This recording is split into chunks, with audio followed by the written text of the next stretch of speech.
Hey everyone, coming at you really late tonight. I probably won't get this up till tomorrow, Tuesday. But hey, I'm making it, trying to stick to my promise of getting one in a day for the first 100 days. But I realize sometimes I'll be a little late with posting them. Great day today. I work with a summer camp. I help out up there, and we've got some amazing projects to do. And if you are ever, struggling with what's your purpose in life or where to head, you should definitely find a nonprofit and help them out. I mean, they are just doing the work that so many people can't do. I mean, there's so many organizations where I live that are non-for-profit that take up where the government organizations fill in, and they are so important to society. Everyone should donate their time, and if you can get paid and do work too, that's even better.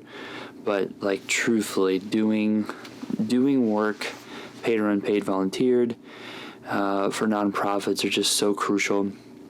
I've worked with a lot of nonprofits over the years. Specifically with this one, it's the Diabetic Youth Foundation of Indiana.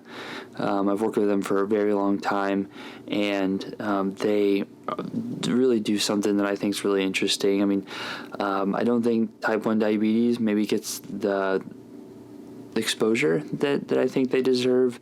It's a disease that no kid wants, that nobody wants, and they get stuck with it and managing it. And it's tough doing the work of an organ or many organs in your body day in and day out. And I think too many people, especially when you're kids, everyone says, "I'll just take your insulin, it'll be okay." And it's so much more than that. It is something that's constantly in your mind, and I can only imagine too, if you're trying to start a family, you have type 1 diabetes, and you're dealing with kids, and then you're also managing your health and your well-being and your livelihood. It's a lot. So I feel pretty passionate about it.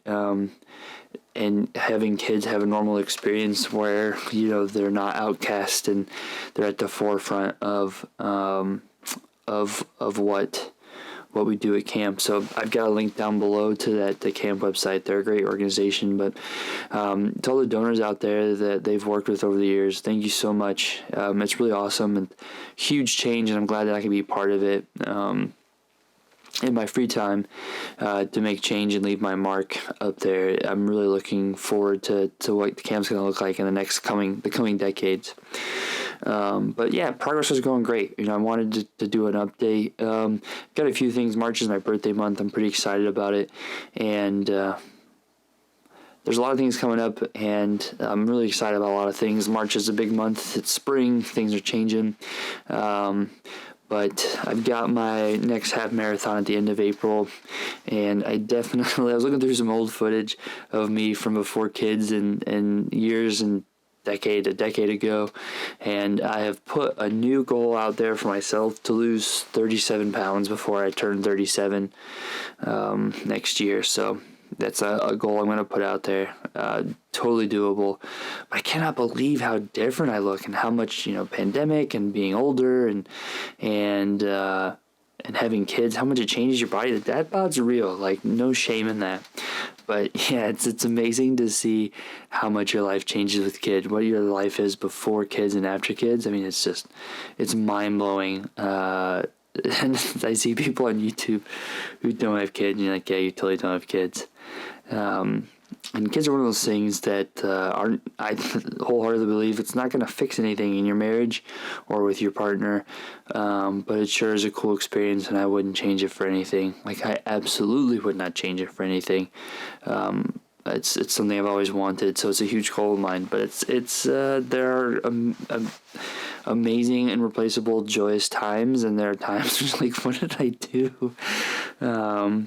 In good news, and this is good news for where I live, for 2 kids in daycare, 5 days a week, 4 days a week, and 1 5 days a week.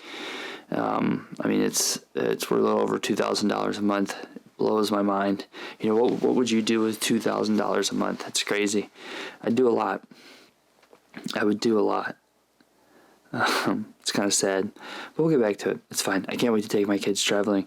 I've got my wife and I were just talking today too. We've got some really cool trips lined up. We're going to Nashville with the kids. I want to take the kids up to Michigan to go camping. We're going to go to Columbus to visit some friends and do Columbus Science Museum. We're going to go to Michigan. There's this really cool place in Saugatuck, Michigan, which we're huge fans of. So more to follow, tons of cool stuff. But yeah, on the development front, I've got my goals set up. Really looking forward to sharing more about that in a separate video.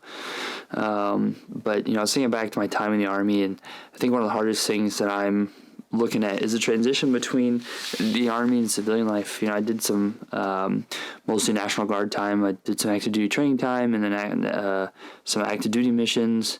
No deployment to a combat zone, so I don't have any combat experience. I'm not a combat veteran. But yeah, some active duty missions, support missions, but yeah, about 10 years in.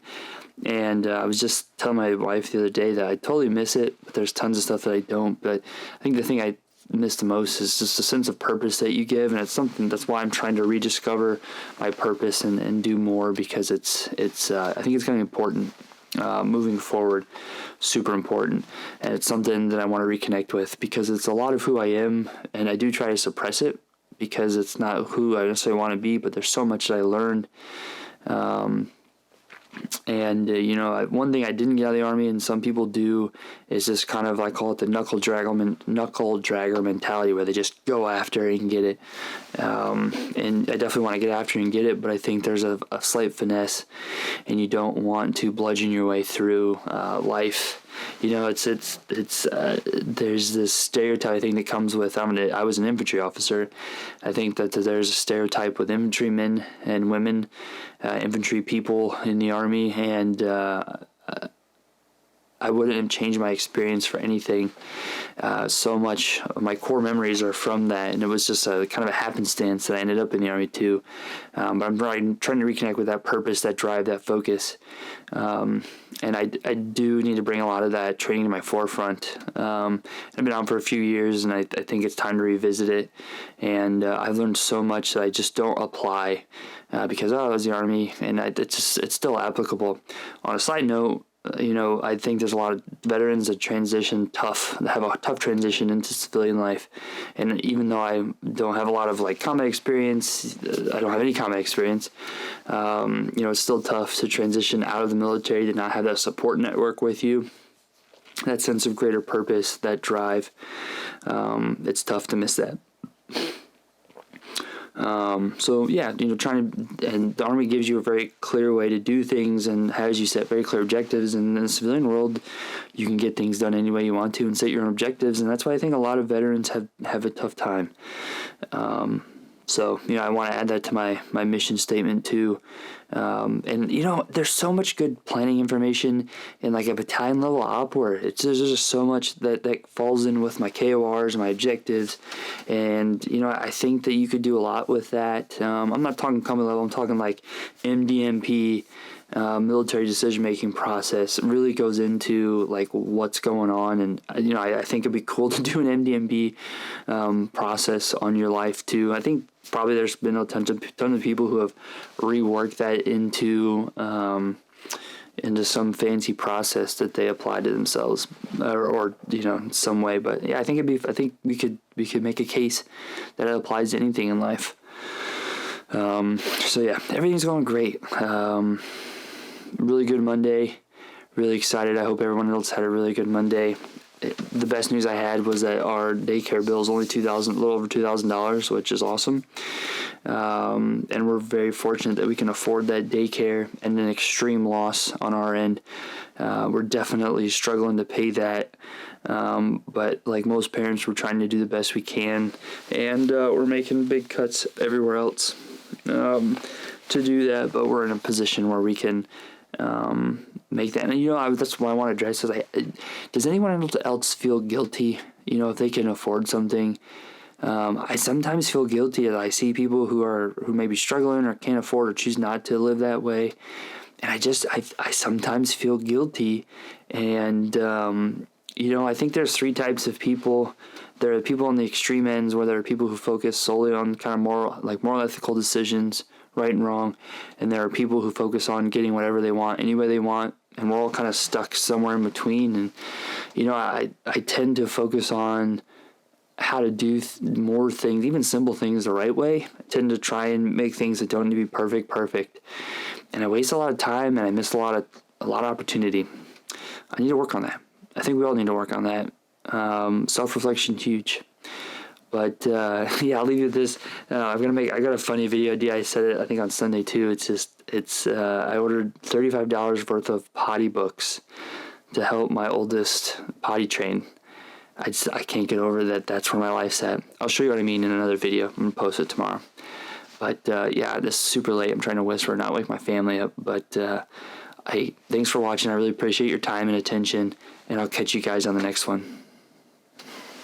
And I'll get this posted tomorrow.